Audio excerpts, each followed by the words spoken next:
Hello ka-umami! Lobster naman ang ating nahuli ngayon sa isang seafood market and restaurant dito sa aming lugar. At first time ko po itong matitikman, kaya naman gusto kong i-share sa inyo. May mga upload videos na rin ako sa lugar na ito dahil dito kami laging bumibili ng mga seafood at dito sikat at kilala yung mga giant river prawn dito sa aming lugar sa Ayutthaya na dinadayo talaga ng mga tao kahit hindi yung mga taga rito. At sa loob ng bawat pwesto ng napakaraming klase at sizes ng mga river prawns at seafood dito ay may kanya-kanya ring restaurant sa loob. At ito nga yung napili naming pwesto dahil mukhang wala pang gaanong tao. Meron silang mga crabs at itong lobster. Meron silang frozen at meron ding buhay. Yung frozen ay 2,500 per pieces. Yung buhay naman ay 2,900. So kumuha rin kami ng 2 crabs at umabot siya ng 1 kilo. Nagkakahalaga naman ng 1,100 baht. Pagkatapos naming pumili ng aming mga ipapaluto ay pumasok na kami para makapag-order pa ng mga kakainin naman ng mga bata. At sa loob pala ay meron na rin mga taong kumakain. So fried rice ang kanilang napili at inihaw na 1 kilong river prawn na ganito lang kaliliit. At dahil first time kong makakatikim nito, pinili ko na yung pinakamalaki na lumalangoy-langoy pa. At syempre bago po nila ito inihanda or biniak at ihawin ay hinintay muna nila itong mategi. Ibinabad nila sa parang yelo. So dito po pagkatapos pong mamili or pumili ng mga seafood na gusto mo, yung mga lumalangoy-langoy kanina, ay bahala ka nang ring mamili kung anong luto ang ipapaluto mo sa kanila. So ang ipinagawa namin dito sa crab at lobster ay yung simpleng luto lang, inihaw lang at lalagyan lang daw nila ng kaunting butter para naman manamnam namin kung ano talaga yung lasa niya dahil first time nga natin kakain. Ito namang crab ay syempre natikman na natin yan dati at nilagyan lang nila ng kaunting gatas at butter para daw lalong luminamnam. Steam nga pala with kaunting celery na pampabango yung crab. Ito naman ay inihaw. So iihawin na po nila ng 20 minutes.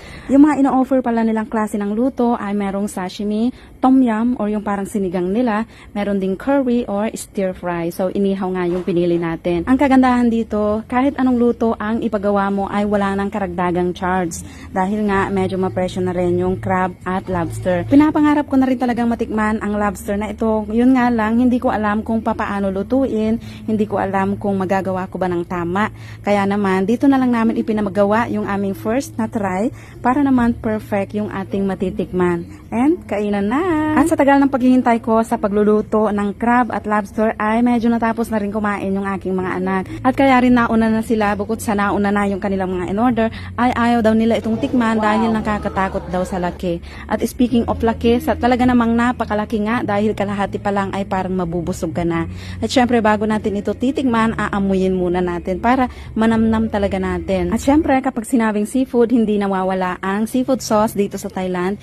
Ito yung, at kaya siya laging kulay green, ay kulay green na sili po yung ginagamit dyan, yung mabango na sili o yung tinatawag na bird's eye chili at giniling kasama ng bawang, maraming Thai lime, patis, palm sugar at yung ugat at dahon ng coriander. Sa pangalawang subo ay sinubukan ko naman na walang sausawan at kitang-kita nyo naman yung kilig ko dyan mga ka-umami. Sobrang sarap dahil siguro sa sobrang laki o mahal ng presyo o talagang masarap talaga o dahil first time natin makatikim.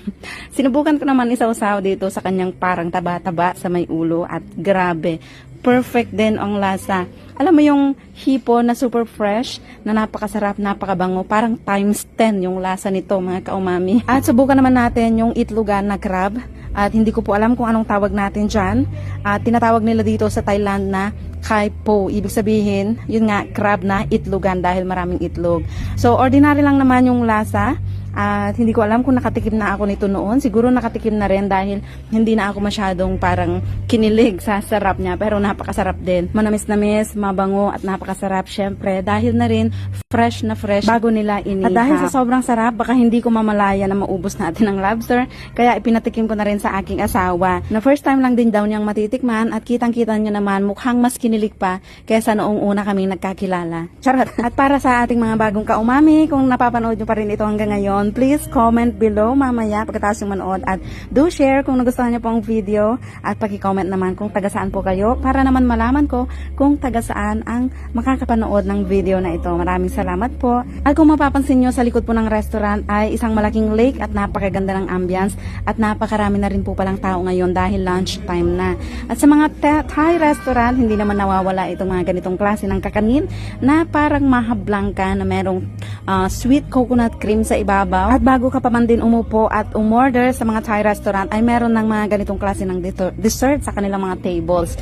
O diba, kahit ayaw mo sanang umorder, ay mapapakain ka dahil nga nakakatakam yung itsura. So another idea na naman para sa may mga business dyan sa atin o mga restaurant. Gawin nyo po yung ganong idea. Makakabenta kayo sigurado ng mga dessert. So hanggang dito na lang mga kaumami. Thank you so much again for watching. Kung nagustuhan nyo pong video, please share.